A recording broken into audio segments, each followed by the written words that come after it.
You guys see the Dodger game last night?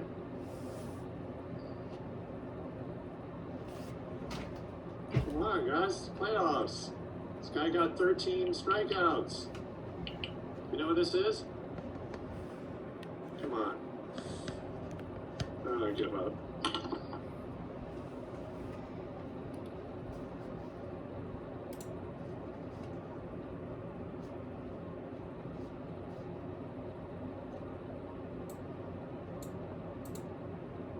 And we're gonna wait another minute just to see if we can get anybody else in.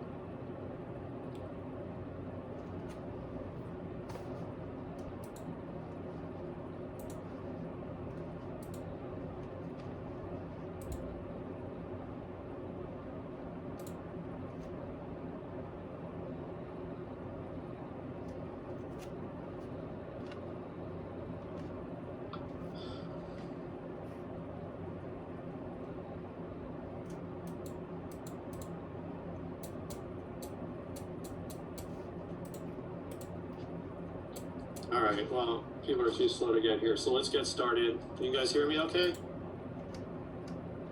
Yes. Yeah. So did we go over the AP classroom? Did I show you guys like the different color codes for when you take the self-check, where you need to be? You sure? Can't remember second or third period. Okay, hold on.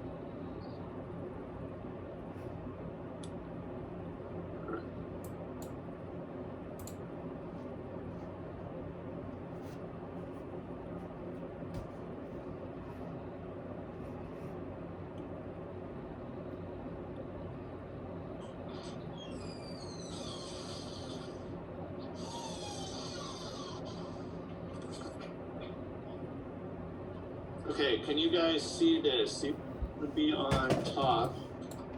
Where it says Unit 2 progress check. So there's different color codes. So if you're the dark green, that's a good place to be. Okay. Now you should have. I tried to see if you guys could look into your answers. I'm not sure how it works on your side, but I know it gives you at least what you missed. Does it? Can you guys tell me? I don't know if it's changed or not, but do you guys get a result? Number one. We do get a score. You get a score, okay. And does it give you like a color code like these? Yeah, it does actually. Okay, cool. So dark green is where you want to be. That means you're doing well so far. The light green is okay. It's not the end of the world, especially if you're a great writer. You know, because you can always make up points in other sections of the test, but we all want to get to dark green. That's the whole point.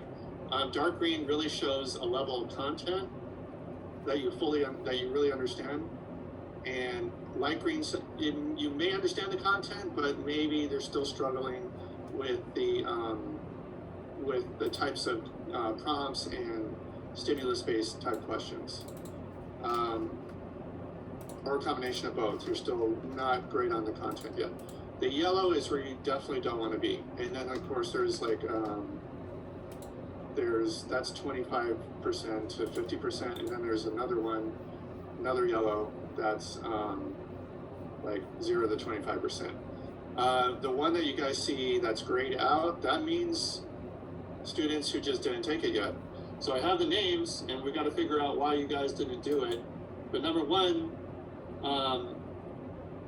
we have to make sure everybody's on AP Classroom if you want to be part of this class. So Maverick and Jessica Batista, you guys got to figure out how to get on and sign up for it. Okay, so I gave you guys instructions. If it doesn't work, still you have to go to ABAR and figure out. Well, he gotta call me out like that. And for the guys that didn't take it, I kept on moving it up a date so you would make sure to take it, but it's like Cassandra, Katie, Nina, Ryan Torres, Gisela, Daniel. You guys got to figure out why you didn't take it because you're signed up for it. I see that you're signed up for it, for AP Classroom, so you definitely should have taken that. Let me know, email me why there's an issue. But the next one, I need everybody on it and everybody to take it because I'm probably going to count it. Because I have to know how you guys are actually doing. I can't just give you guys some work and maybe it looks like you have a really good grade, but essentially you may still not understand the content. And you have to prove that you understand this. So that's the way it is. Assessments are really important. So everybody make sure they can get on and take the test when they need to take the test. Otherwise, tell me if there's a problem. The ones that didn't take it, tell me if there's a problem why you couldn't take it. All right, so let's move back. Mr. Ruskin, I have a question. Yep. These aren't graded, right? Like, you're not gonna, like, put this in our grades. No, this one isn't, but maybe I'll do the next one. Okay, good, because If people take it, then I don't know what's going on. I didn't take it seriously, I'm sorry. No, that's okay. I mean, I know who didn't and who did. I just need to know what's going on. Like, is it a technical problem? Is like, so we just got to figure this out. Okay, for the next time. I have my own tests, but I want to make sure that we always are able to do, because some of them are combined between different time periods. I just want to make sure that we can always take each period a self-check test, so you guys can check yourselves, and I can check you as well, and see kind of like what help you need. Does everybody get it?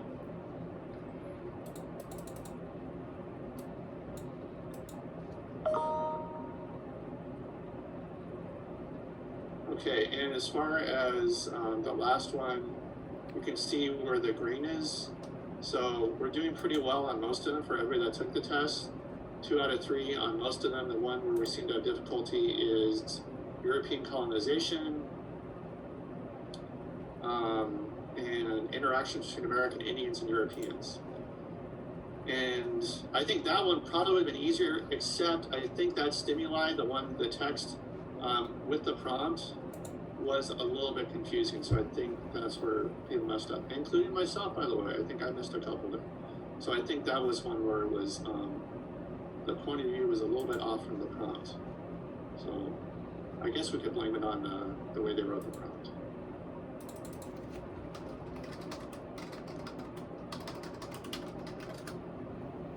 All right, that's it for now. Let's talk about what we learned about last week. So can you guys tell me the immediate effects? Just really quickly, I'm not going to ask anybody, just tell me the immediate effects of the French Indian War. It was massive debt. Massive debt. Do we know how much? About 100 million in the money back then. More, even more. 140 million pounds, sterling pounds. So that's like $190 million, but like you said, Crystal, in that period's money. So just, it's, I don't have a calculator to be able to do it, but it's like millions and millions, beyond 190 million, way beyond. It's almost like it could totally damage your entire economy. And so as a result of that, It taxed the colonies. they have to start thinking about taxing the colonists, right?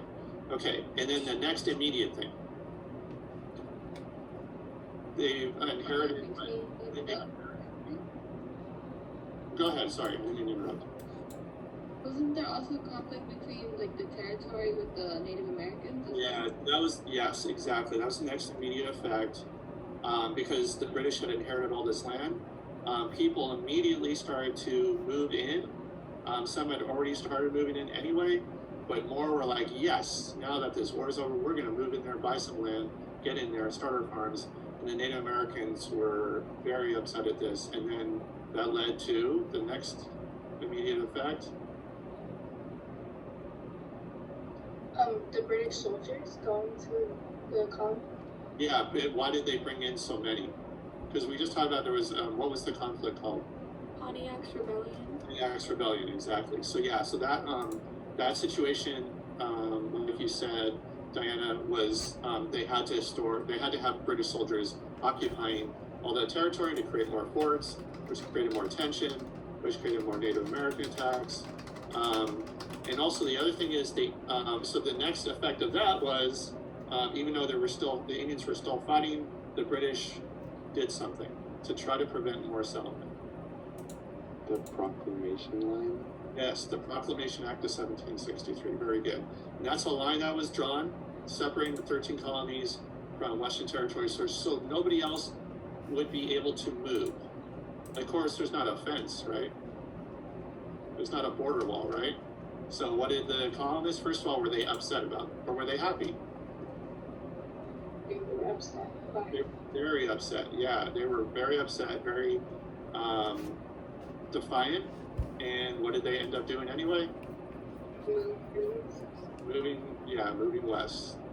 And who's like the famous folk hero that moved across and found a gap in the mountains of the Appalachians? Daniel Boone. Daniel Boone, very good. And what's the name of that gap?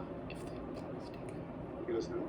The Cumberland Gap. Cumberland Gap, very good. That was really specific, so I'm glad you guys got it. Good. All right, so that leads us to where we're going to start now.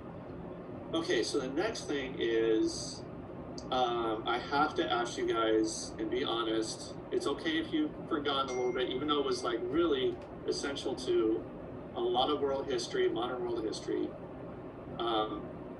Did you get enough? And I know some of you guys haven't taken world history since 9th grade, but did you study the Enlightenment? I forgot it.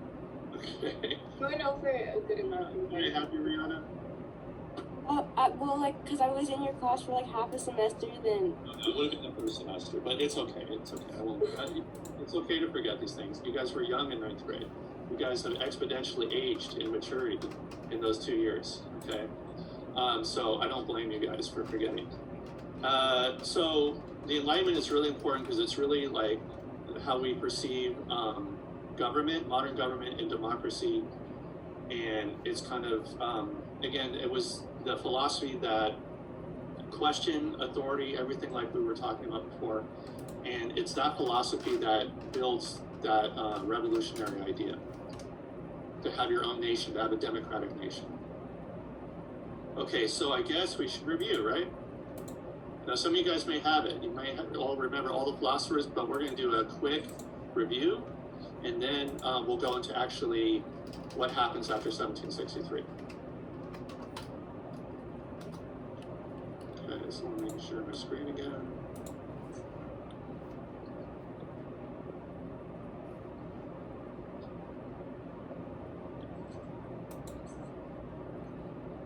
Okay, so to review, the Enlightenment is a movement. It's a European movement of the 1600s into the 1700s, and it's coming out of the scientific revolution. So do you guys remember that from world history? How there was, remember in the Middle Ages, the church controlled everything. And then in the Renaissance, they started to think, again, there were people that started to bring back the ideas of the Greeks and critical thinking and mathematics and especially astronomy. So they were able to actually make hypotheses about the way the universe is built. So remember, what was the old thing where they thought the Earth was the center of what? Of the galaxy. The center of the universe. They didn't even know there was a galaxy. The center of everything, right? That's like God created the Earth, and then the sun would be what? Revolving around the Earth. Revolving around the Earth. But of course, we know that we are revolving around the sun, correct? And some of those stars that seem to be moving are actually what? Because they couldn't see that quick. They started to realize they were actually moving. Some of the stars were in the same place, but other stars were moving. Those were what? Other planets. Other planets, right. And then with telescopes, they could see even closer and closer, realizing, wow, those are like big balls. Maybe we're on a big ball too. So that's all the scientific revolution, and that has to do, what else? The kind of discovery of how to fight disease, and natural laws, study of natural laws. So basically, it challenged the church, who had a lot of power in the Middle Ages, obviously, saying one thing, that you're all going to hell. Okay, everybody's going to hell because why? Unless you do what we say, everybody's going to hell.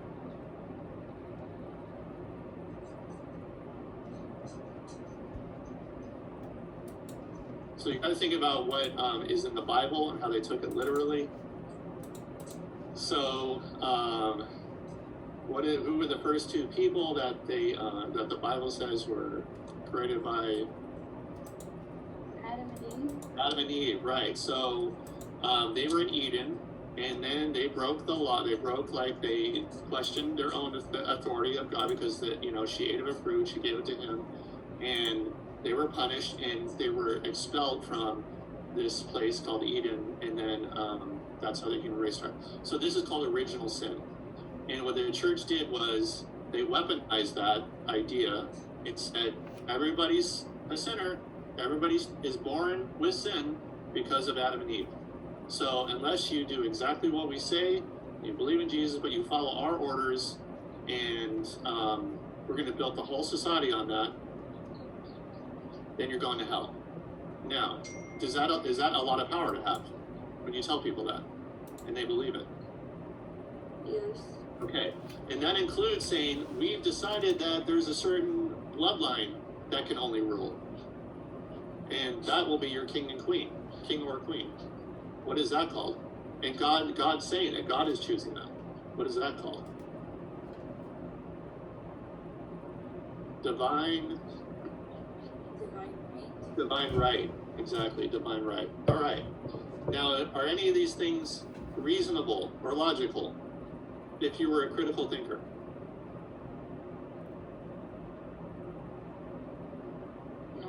No. There you go. You're a critical thinker. Very good. So the idea of this new movement called the Enlightenment is to elevate the power of human reasoning. Now that we know that there are certain facts about the way the universe exists and is bound together, that they start to associate, let's start, now that we have this understanding of science, let's apply that to human nature. And we can actually improve human society.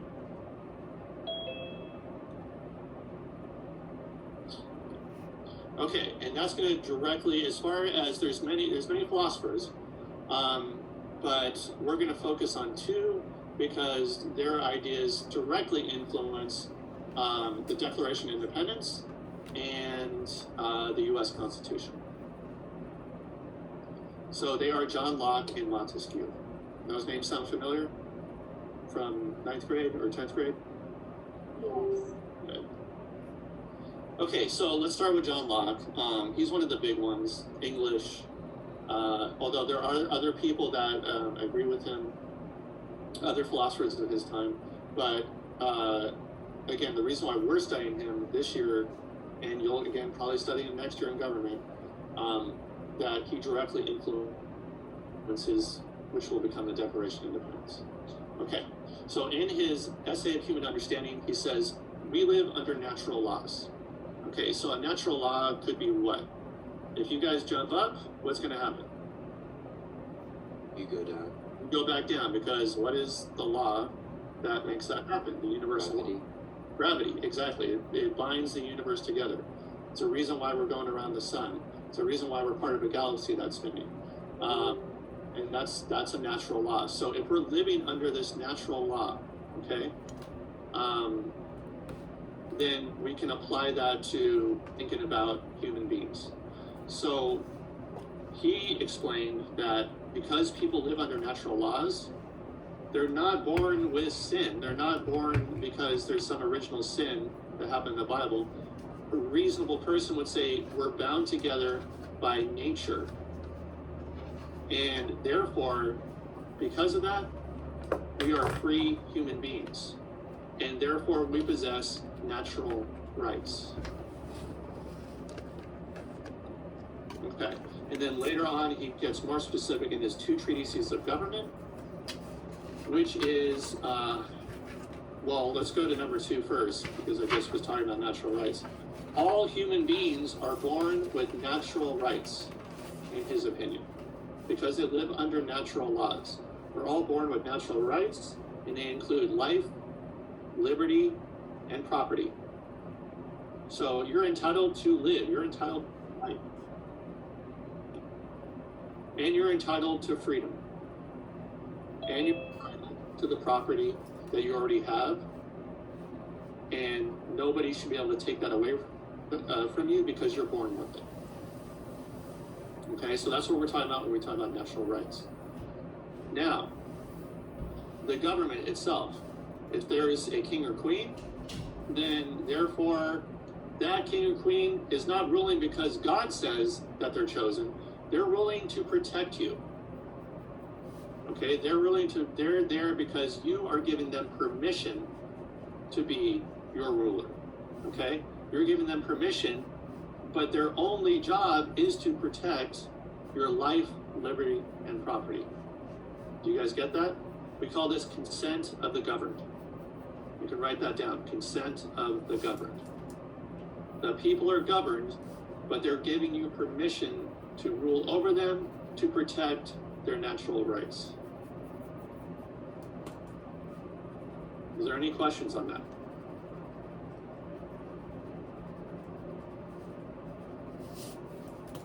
Okay, so let's move on to what happens if that government takes away your life, liberty, and property.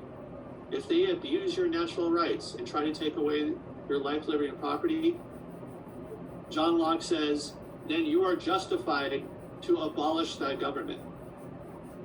In most cases, that may be a revolution. Okay? The people are justified, vindicated to have a revolution because the government has not done their job and has tried to take away the rights of the people.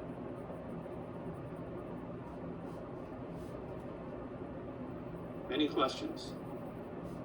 It's important because these three things are written a little bit differently, but Thomas Jefferson takes those same words and puts it into the Declaration of Independence.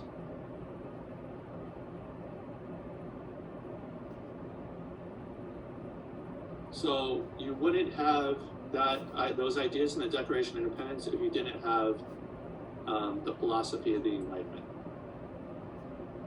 And that's why it's so important to understand how it spread from Europe then to America and other parts of the world and to this very day. All right, everybody cool on this? Give me the go-ahead and I'll move on. Yes. Okay, so now, this is very quickly, let's just talk about Montesquieu. This is going to be later on, but we should talk about it now to get it over with.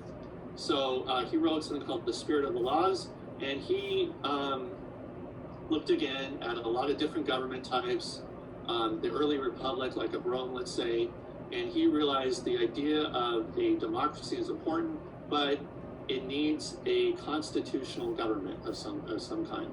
And it would have to be split up into different branches. So it would be 3 branches: legislative, executive, and judicial. And let's just make sure everybody understands, what does legislative mean? To legislate, what does that mean?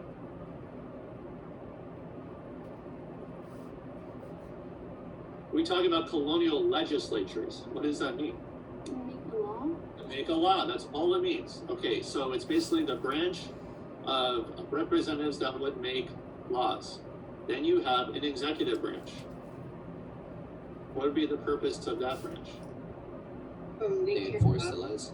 They enforce and carry out the laws. Perfect. Yes, correct. And then judicial.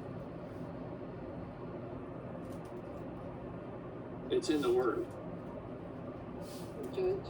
Judge. They would judge the laws. So in other words, the legislative branch could pass laws, the executive could enforce the laws, but what if those laws are not constitutional? What if they're not fair, right? What if they end up taking away your natural rights? You need a third branch, independent branch, to judge those laws, to ensure that they are lawful laws, right? That they're for everybody, that they're fair. Okay. And the idea is each one of these branches would have different power in order to have checks and balances between them. And that is the way to prevent abuse of government power. Because each branch would be able to check the other branch's powers in some way. Okay, and that will eventually be our Constitution. Any questions on that? Good. All right, so just review. Enlightenment thinkers thought, like laws in natural science, there were laws governing human society, laws of nature, or natural laws. They give people the rights of life, liberty, and property. Never forget this. And men can build a fair society based on reason, logic, being rational, not irrational, and challenging the theory of the divine right of kings, so that we could have a true democracy. And other ones are like Voltaire and Rousseau. Again, the social contract is another thing about. And other philosophers besides Locke talked about the social contract. Basically, people setting up the government. And once you've set up the government, then the government's only purpose is to protect the rights of all the people. Okay? So you're giving permission to the government to be the authority, but then that authority has to do with protecting your natural rights.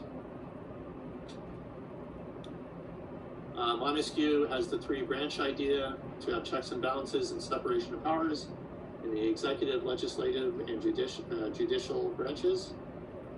Voltaire was a French Enlightenment philosopher. He talked about England was the closest thing at his time to having a free political system, because what kind of government did they finally have in 1689? So first they were a monarchy, right? With some power. They were still doing the feudal system, but eventually, what did they become in 1689? A democracy? Not exactly, almost. They're getting closer, getting a lot closer. But it has to do with separation of powers in a way. Because they had the English Bill of Rights, which is 1689, so something changes for the first time. Is it Parliament? Yes, the Parliament is going to be the lawmakers. And the monarch has to obey and be under the law and basically carry out those laws passed by Parliament. So Parliament is actually the one with the power, right? They're the legislative branch, but they have the power to make laws, and the king or queen cannot interfere with Parliament in what they choose to make laws for. And that especially has to do with taxes as well. They actually used to be the king that would just impose taxes. Now Parliament, and then the king or queen has to carry out and enforce the laws. Okay, and they would also be like the head of the army. So that's a separation of powers right there for the first time, and we call that a constitutional monarchy. But however, in many other countries in Europe, like France, it was an absolute monarchy. Okay, and that's where Voltaire lived, and there was a lot of censorship. His own writings were censored in his own country, and he always said that we can't have religious intolerance. That religious tolerance is essential for a free political system, and right now England is the closest because they have that constitutional monarchy at that time. Okay, and then Rousseau, French philosopher, king's power comes from the people, not by God, and the government should represent the general will of the people, and that's pretty much it. So again, the Enlightenment is just about presenting these ideas to create more democracy. Understand that you have natural rights that you're born with, and you're not born with what? Sin? Sin, correct. All right, good. Now, let's fast forward to 1763,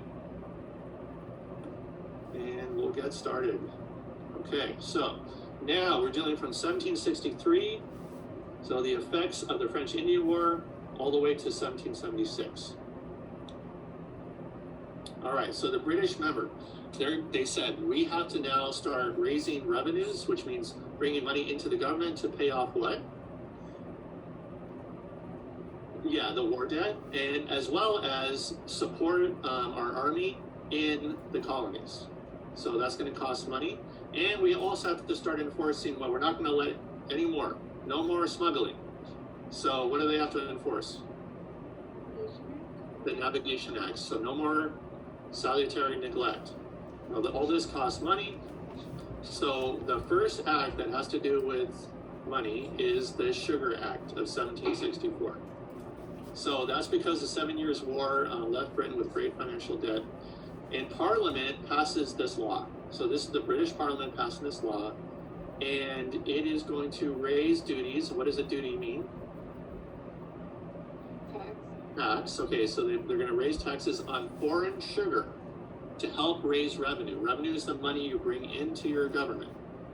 Okay, so what's another word for this? Foreign sugar would mean it's imported sugar from foreign countries. Therefore, what else do we call this? It's a tax. It's a tax on an imported good. What do we call that? Tariff. Excellent. Okay, so they're going to raise tariffs on foreign sugar to help raise revenue. Now remember, this is something I want you to write down on the side if you can. This is considered an indirect tax. It's an indirect tax because remember, they're taxing the product, and then the people selling have to raise the price to offset that tax. So in a way, it's not a tax directly on the people, they just have to pay more for sugar from foreign countries. And this law added stricter enforcement of the Navigation Act to deal with, again, smuggling.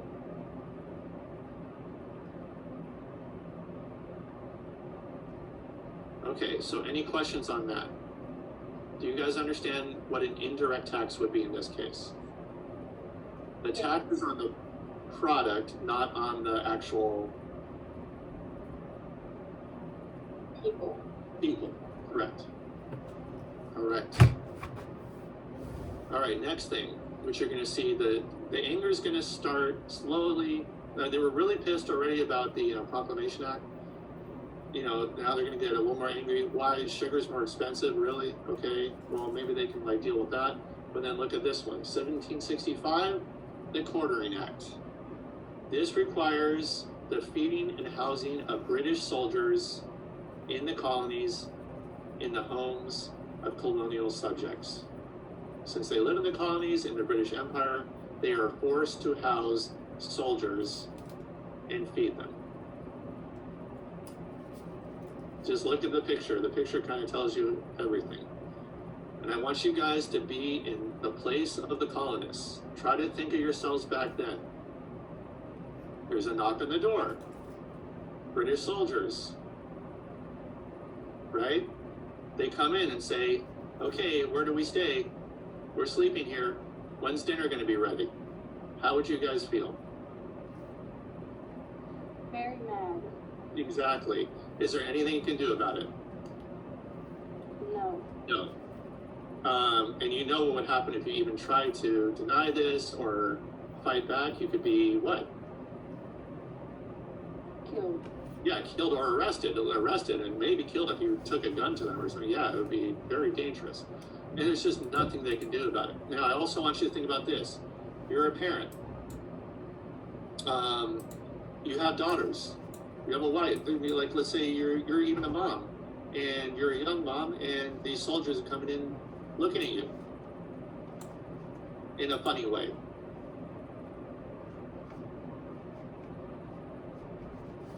Would that be scary? Yeah. Yeah, so there's a lot going on. It's not just like you're feeding this and housing this. You got to deal with them, like possibly, kind of in a way. There could be abuse involved here, and it's just a really scary situation to be in. And there's nothing you can do about it. And remember, this is a people that have been used to a lot of self-government with barely any British authorities there, and now all of a sudden everything changes. Okay, and the last thing we're going to cover today is the Stamp Act of 1765. Okay, so this is going to be the first direct tax on colonial citizens. So this is expressly for paying for the British military in the colonies. And it's called a Stamp Act because basically anything that is published, any printed items, they have to get this special stamp, which is a tax, essentially.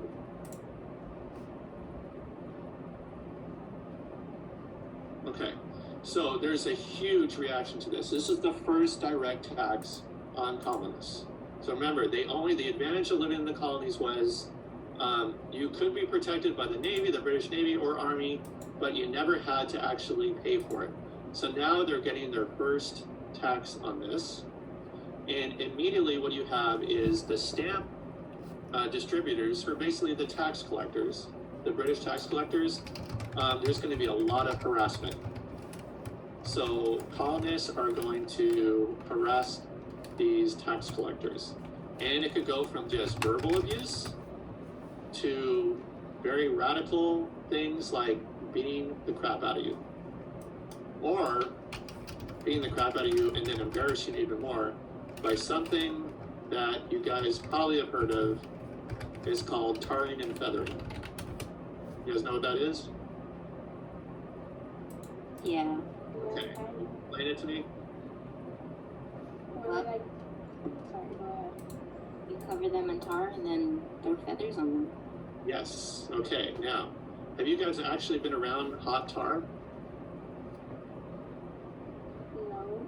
Okay. So before it, yeah, obviously it needs to be very hot in order to like spread it out, but then it what does it do? It dries, right? So what they're doing is they're taking a whole thing of this, a whole barrel of this, and basically pouring it over with like a big giant spoon. They're pouring it over you, and it's burning your skin. So immediately it goes on there. So it's not just like, oh shoot, this stuff is coming out. You're getting burned by it, and then they throw the feathers over it. So you're gonna have these skin burns. And then it takes forever to get this stuff off. It's very violent. It's extremely violent. All right. If you want to see it, there's a great series. We'll see a couple scenes from it over time called John Adams. So write this down. It's an HBO series, and you can find it just the clip on YouTube. All you gotta do is put John Adams, tar and feathering, and you will see it. I can't show it to you because there's some nudity. But you guys are welcome to watch it on your own, and it really shows like the violence of it.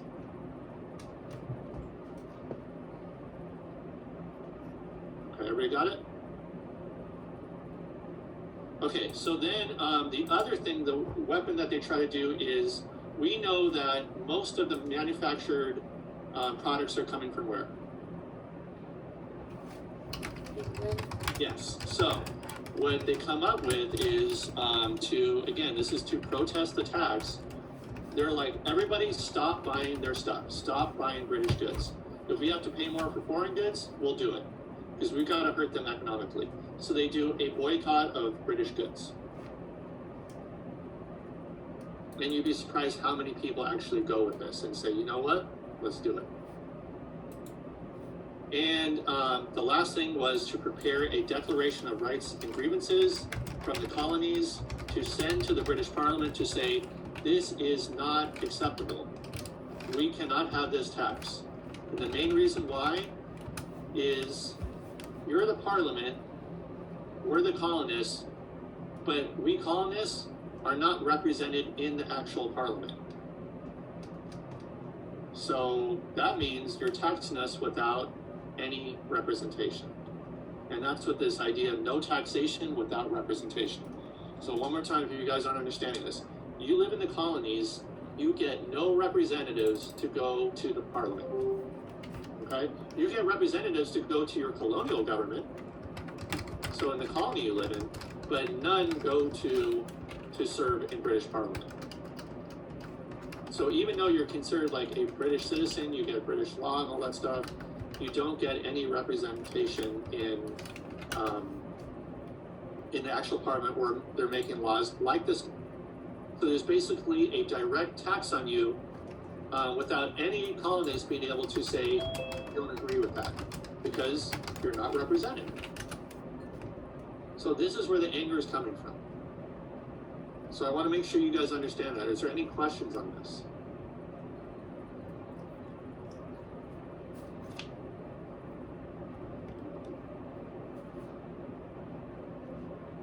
Okay, so just imagine Puerto Rico. They're a U.S. territory, correct? But do they have any representatives in our Congress? No. No, no. So that's all of our territories. And that's important to think about. So whatever things happen now, we make them go very independent for a lot, but what you got to think about this case is that these people, again, haven't been used to this, and then on top of it, they're getting a direct tax on them, but they're not able to really have any voice in the British government. Which means, can there be other taxes coming without their say-so?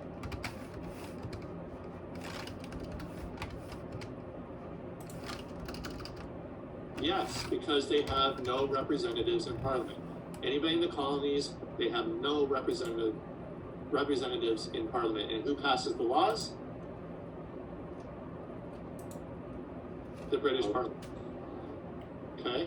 So what we're going to have you guys do now is read a primary source. It's Benjamin Franklin going in front of British Parliament. He's very respected. He's respected in the colonies. He's also respected in Britain.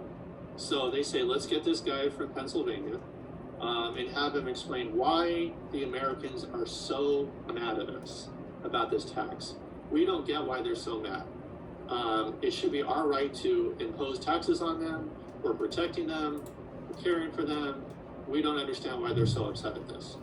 So it's basically Benjamin Franklin's testimony to the British Parliament, and he's going to explain why this is the situation. All right, so go to Google Classroom.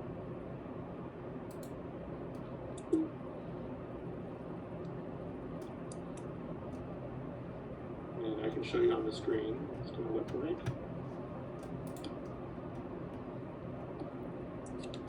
So it should be right there on the stream. You should go to the top one, Benjamin Franklin's testimony to Parliament. You're going to read the primary source. There's going to be 3 questions. Now, you're not going to do it in small groups today. I'm going to be there to answer any questions. You can just write you can ask your questions into the chat. You can do it to everyone. You can say to everyone, not just to me privately, unless you want it to be really private, but otherwise, everybody can learn from it if you say your question is to everyone. But the main questions are, were the Americans financially able to bear additional taxes?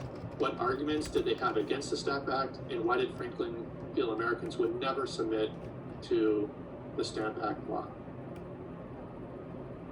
Okay, and then there is the PDF file. So again, what do we want?